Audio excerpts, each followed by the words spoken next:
Nina's hands trembled as she stared at the pregnancy test in the office bathroom, watching two pink lines appear while her husband's laughter echoed from the corridor outside, wrapped around another woman's voice. She'd spent 10 years making herself invisible, 10 years hiding behind baggy cardigans 3 sizes too large, wearing glasses she didn't need, pulling her thick black hair into the tightest bun possible until her scalp ached.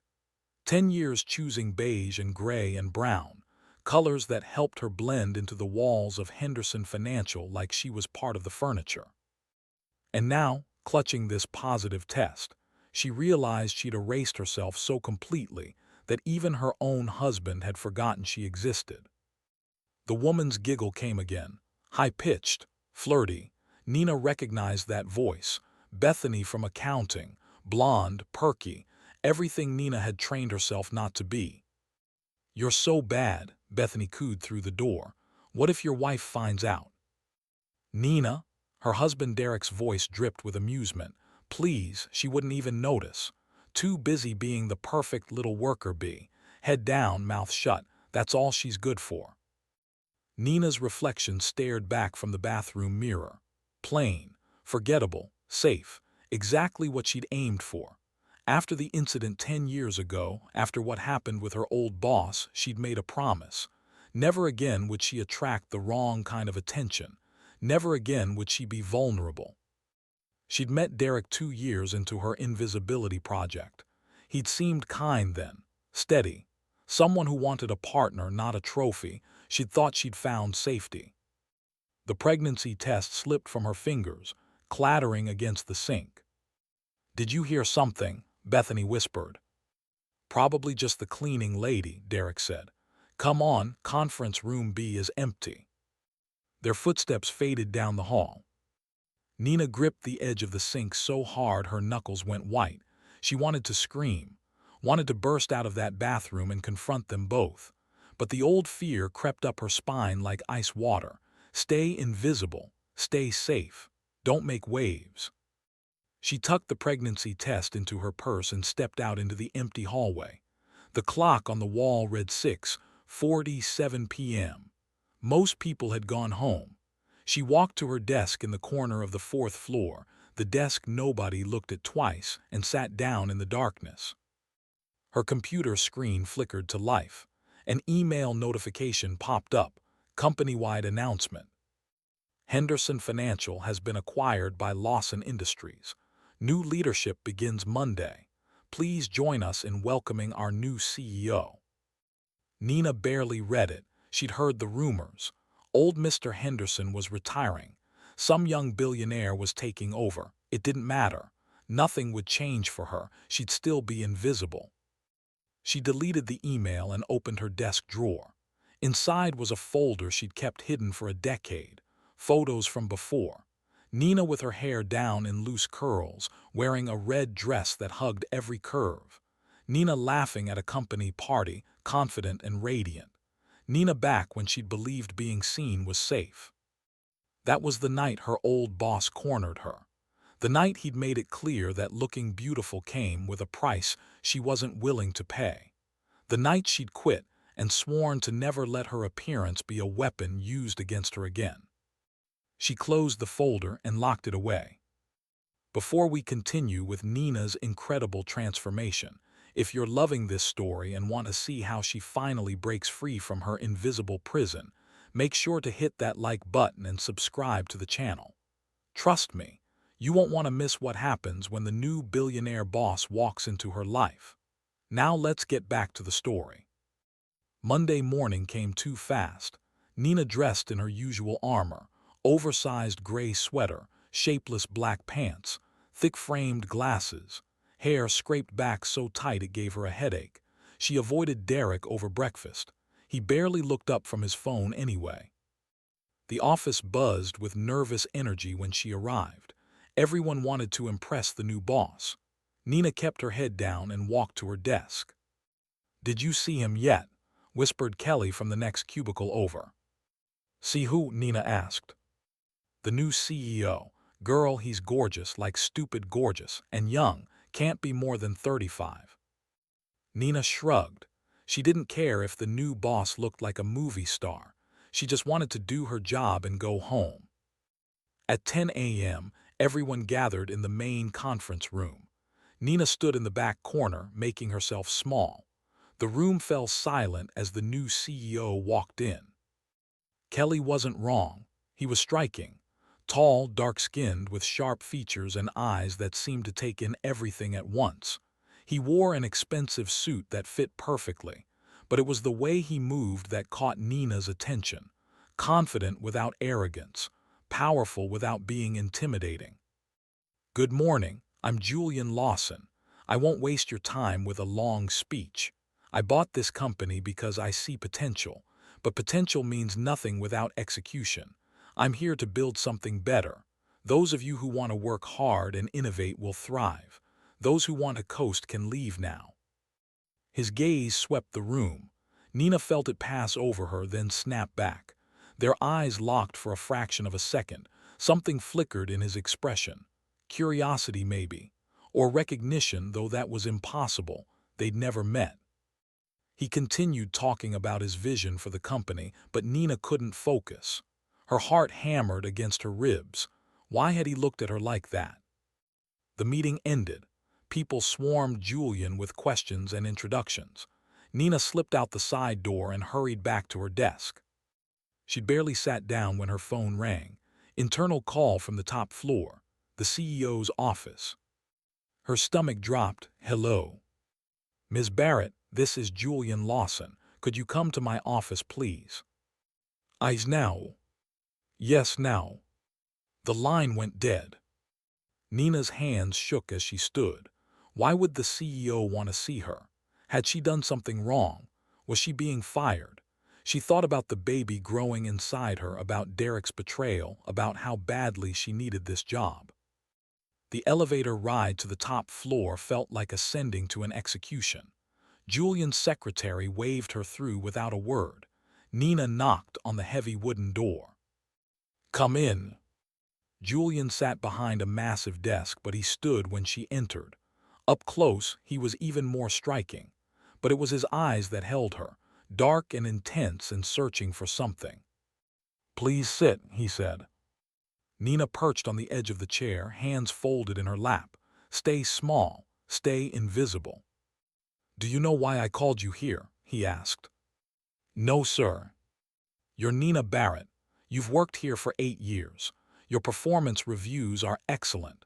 You consistently deliver quality work ahead of deadlines. You've trained 3 new employees who all went on to get promotions, yet you've never been promoted yourself. Why is that?" Nina blinked. I don't know." "I do," Julian said, leaning back in his chair. "You're invisible.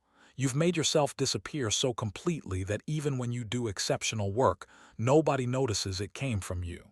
Why?" The question hit like a punch to the gut. Nina's throat tightened. "I just prefer to keep a low profile." "That's not an answer, that's an excuse." Anger flared in her chest. Who was this man to question her choices? "With respect, sir, my personal decisions are my own." "They are," he agreed. "Until they hold back my company. I need people who are willing to step up and be seen. I need leaders." "Then I'm not what you're looking for." "I disagree." He pulled out a file. "Last quarter, you identified a major accounting error that would have cost this company millions. You fixed it quietly and never took credit. 3 years ago, you developed a new system for client tracking that increased efficiency by 30%. Someone else presented it as their own idea and got promoted. You said nothing. Why?" Nina's vision blurred. How did he know all this? It doesn't matter who gets credit as long as the work gets done. "It matters when talented people are being erased," Julian said quietly. "I've been where you are, Nina. I know what it's like to make yourself small because the world feels safer that way. But you're suffocating. And I won't let talent waste away in my company because someone's too afraid to be seen." Tears burned behind Nina's eyes. She stood abruptly. "If that's all, I should get back to work." "That's not all." Julian stood too. "I'm promoting you to Director of Operations. You start immediately. Your salary doubles. You'll have your own team and office on this floor." Nina stared at him. "You can't be serious."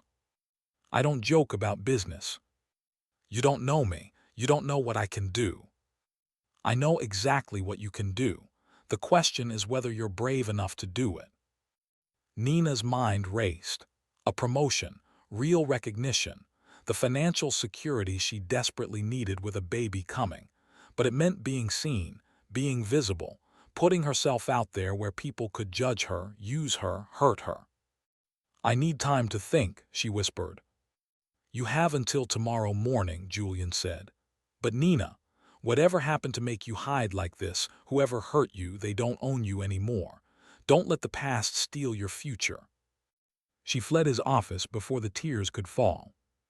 That night, Derek came home late smelling like perfume that wasn't Nina's. She sat at the kitchen table, the pregnancy test in front of her. "We need to talk," she said. He barely glanced at her. "Can it wait? I'm exhausted." "I'm pregnant."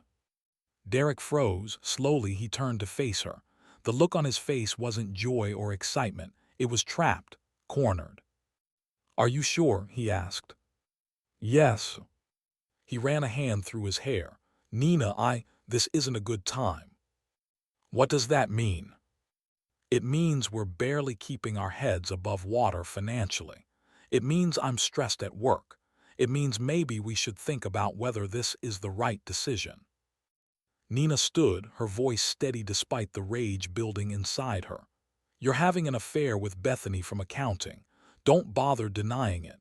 I heard you two last Friday." Derek's face went pale, then red. "You were spying on me." "I was working late in my own office building. You weren't exactly discreet. If you'd paid more attention to me instead of your job, maybe I wouldn't have looked elsewhere," he snapped. The words hung in the air like poison. Nina laughed, a bitter sound that surprised even her. "So this is my fault. You cheated because I worked too hard. The same job that pays most of our bills because you spent all your money on that ridiculous car." "Don't," Derek warned. "Don't what? Tell the truth. I've spent years making myself smaller for you, quieter, more convenient. I dressed like this because you said you liked a woman who didn't draw attention. I gave up friends because you said they were too loud. I became invisible because you needed someone who wouldn't outshine you." Nina's voice cracked. And it still wasn't enough. Derek grabbed his keys. "I'm leaving, don't wait up." "Don't bother coming back," Nina said. He slammed the door behind him. Nina stood alone in the kitchen, shaking. Then she walked to the bathroom, looked at her reflection, and started taking out the pins that held her hair in that painful bun. Her thick, natural curls sprang free, cascading past her shoulders. She took off the fake glasses, removed the ugly sweater. Underneath was a body she'd hidden for a decade, curves she'd buried under fabric, beauty she'd been afraid to claim. She picked up her phone and sent a text to Julian's business number, the one he'd given everyone in the meeting. "I accept the promotion." His reply came within seconds. "Good. See you tomorrow, Director Barrett." Nina slept better that night than she had in years. The next morning she stood in front of her closet.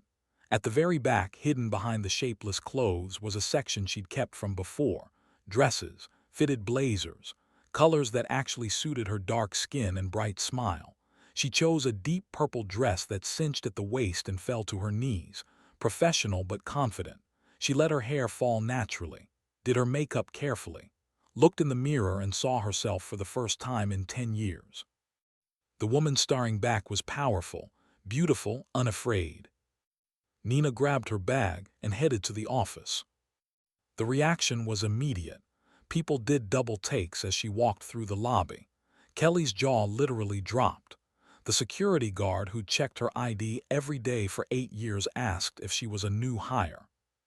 "It's me, Mark, Nina Barrett." He stared. "Ms. Barrett, wow, you look amazing." She smiled. "Thank you." The elevator ride to the top floor felt different this time. Not like an execution, like a homecoming. Julian's secretary looked up when Nina approached. Can I help you? I'm Nina Barrett. I have a meeting with Mr. Lawson. The secretary's eyes widened. Of course, right this way.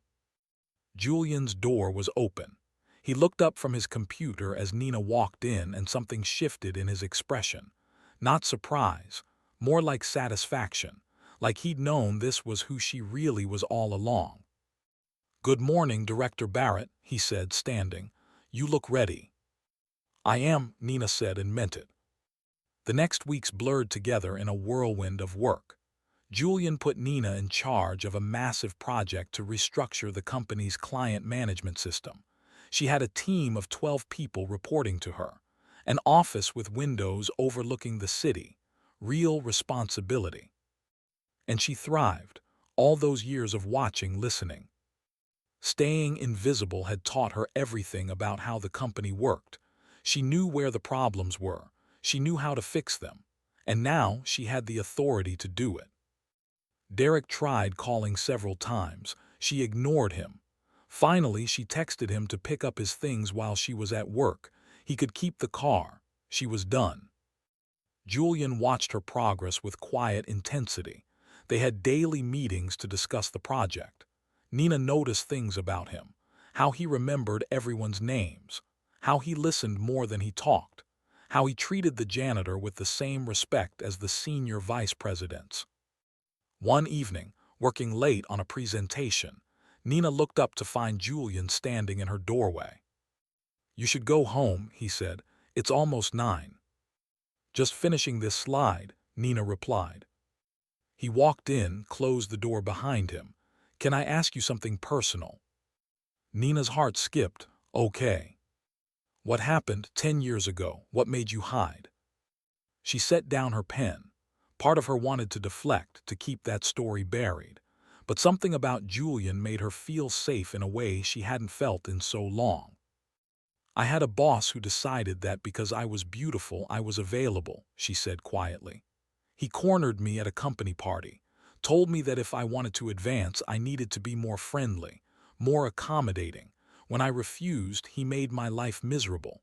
Eventually, I quit, and I promised myself I'd never put myself in that position again." Julian's jaw tightened. "I'm sorry that happened to you." "It was a long time ago." "It's happening right now," he said. "You're still letting him control your life, still hiding. That's not strength, Nina, that's survival, and you deserve more than just surviving." "Why do you care?" she asked. Julian was quiet for a moment. Then he said, "Because I know what it's like to be judged before you even open your mouth, to have people make assumptions based on what they see. I'm a young black man who built a billion-dollar company from nothing. You know how many doors got slammed in my face, how many times I was told I didn't belong in certain rooms. I could have made myself smaller, could have tried to fit into their expectations, but I decided to take up space instead. To be so undeniably excellent that they had no choice but to see me." His words resonated in Nina's chest like a bell. "That's what I see in you," Julian continued. "Someone who's excellent but has forgotten how to take up space. Someone who's been dimming her own light for so long she's forgotten how bright she can shine." Nina's breath caught. "Julian, I'm not your boss who cornered you," he said softly. "I'm not asking you for anything except to stop hiding who you really are." The tension between them felt electric, dangerous. Nina stood, creating distance. "I should go home." "Nina." She paused at the door. "You're remarkable," Julian said.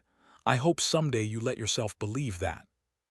Nina drove home with tears streaming down her face. Not sad tears, something else, something like hope.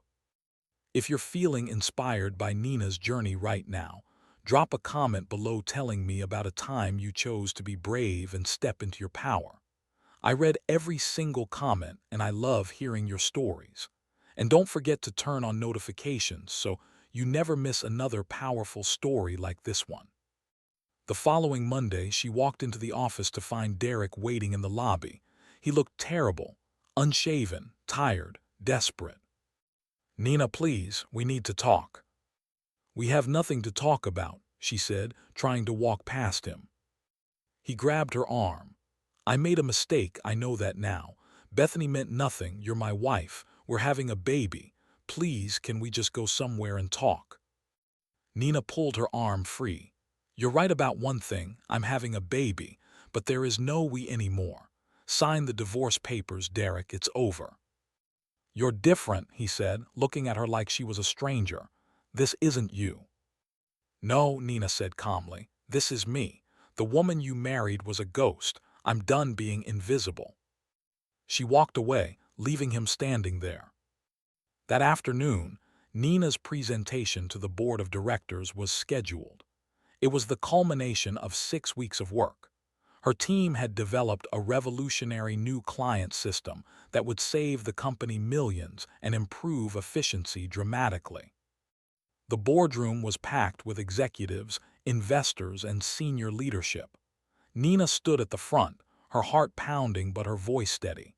She presented their findings, fielded questions, defended their recommendations. When she finished, the room was silent. Then Julian started clapping. The rest of the board joined in. Brilliant work, Director Barrett, said one of the older board members. Absolutely brilliant. Nina felt 10 feet tall. As people filed out, Julian caught her eye. He gestured for her to follow him to his office. You were incredible in there, he said, closing the door behind them. Thank you, I couldn't have done it without the team. Stop deflecting, Julian said. That was your vision, your work, own it. Nina smiled. Okay, I was incredible in there. Better, he moved closer. Nina, I need to tell you something. Her pulse quickened. What? This is completely inappropriate. You report to me. The power dynamic is all wrong. I should keep my mouth shut and maintain professional boundaries. He ran a hand over his face. But I can't stop thinking about you. Nina's breath caught. Julian. I know, he said quickly. I know this is complicated. I know you're going through a divorce and pregnant and dealing with 1,000 things. I'm not asking you for anything. I just needed you to know. You're brilliant and strong and beautiful, and watching you step into your power these past weeks has been the most amazing thing I've ever witnessed. Something inside Nina cracked open. All the walls she'd built, all the defenses, they crumbled under the weight of his words. I think about you too, she whispered. Julian closed his eyes. Don't say that unless you mean it. I mean it, Nina stepped closer. You scare me, Julian, because you see me, really see me, and I've spent so long hiding that I forgot what it felt like to be seen. He opened his eyes. The intensity there stole her breath. I won't rush you, he said. Take all the time you need, but know that I'm here and I'm not going anywhere. Nina reached up and touched his face. What if I don't want to wait? Julian's control shattered. He kissed her, soft at first, then deeper. It wasn't like kissing Derek had ever been. This was fire and electricity and coming home all at once. When they finally pulled apart, both breathless, Julian rested his forehead against hers. This is crazy, he murmured. I know. People will talk. Let them. He laughed. Look at you, not hiding anymore. I'm done hiding, Nina said. From everyone. Over the next months, everything changed. Nina's divorce from Derek was finalized. She moved into a new apartment, one with big windows and space to breathe. Her baby bump grew, and instead of hiding it, she wore clothes that celebrated it. Julian was careful at the office, professional, but after hours he was there, helping her paint the nursery, going to doctor appointments, being present in a way Derek never had been. This isn't your baby, Nina said one night as they assembled a crib together. You don't have to do this. Julian looked at her seriously. I'm not here for the baby, I'm here for you. The baby is a blessing that comes with you, and I already love them because they're part of you. Nina's eyes filled with tears. How are you even real? I ask myself the same thing about you every day, he said, kissing her forehead. But happiness is never simple. 3 days before Nina's due date, Derek showed up at her apartment. He looked better than before, cleaned up, sober. "I've been in therapy," he said when she opened the door, "working on myself, and I realize now how badly I treated you, how much I took you for granted. Derek, you can't just show up here. I want to be part of my child's life, Nina. I know I messed up our marriage, I know you've moved on, but this is my baby too." Nina felt a flicker of the old fear, the urge to make herself small, to accommodate, to avoid conflict. Then she remembered who she was now. "You can be part of this child's life," she said firmly, "but on my terms. We'll work out custody through lawyers, you'll pay child support, and you'll never disrespect me again. Those are the boundaries, take them or leave them." Derek nodded slowly. "Okay, I'll take them." Nina gave birth to a daughter 3 days later. She named her Maya, which means illusion, because Nina's whole life had been an illusion until she finally became real. Julian was there in the hospital room, holding Nina's hand through every contraction, never leaving her side. When Maya was born, tiny and perfect and crying, he looked at Nina with tears in his eyes. "She's beautiful," he whispered, "just like her mother." 6 months later, Julian proposed. Not with a grand gesture or public display, but quietly at home, with Maya sleeping in her crib nearby. "I know this is fast," he said, kneeling in Nina's living room. "I know people will say we're crazy, but I've never been more certain of anything. You're my partner, my equal, the strongest person I know. Will you marry me?" Nina looked at this man who had seen through her disguise, who had called her out of hiding, who had loved her at her most vulnerable and celebrated her at her strongest. "Yes," she said, "1,000 times yes." They got married in a small ceremony 6 months later. Nina wore a dress that hugged every curve, her natural hair in gorgeous curls, makeup that made her glow. She was radiant, visible, powerful. As she walked down the aisle toward Julian, she thought about the woman she'd been, scared, hidden, erased, and she thought about who she'd become, a director at a major company, a mother, a woman who took up space without apology. Julian had been the catalyst, but the change had come from within. She'd saved herself. She'd chosen to step into the light. "You look incredible," Julian whispered as she reached him. "I know," Nina said, smiling. And for the first time in 10 years, she truly believed it. The woman who had dressed ugly to survive had learned something crucial. True power wasn't in hiding. It wasn't in making yourself small to avoid danger. True power was in standing tall despite the risk, in taking up space, in refusing to dim your light just because someone else might be uncomfortable with your brightness. Nina had spent a decade invisible, but now, standing beside the man who loved her, holding the hand of the daughter who would never learn to hide, she was finally, gloriously seen. And she would never disappear again. If Nina's story touched your heart, please share this video with someone who needs to hear it, someone who's been hiding their light, someone who needs to remember their own power. And before you go, check out this next story on the screen about a woman who discovered her worth in the most unexpected way. Thanks for watching, and remember, you were never meant to be invisible.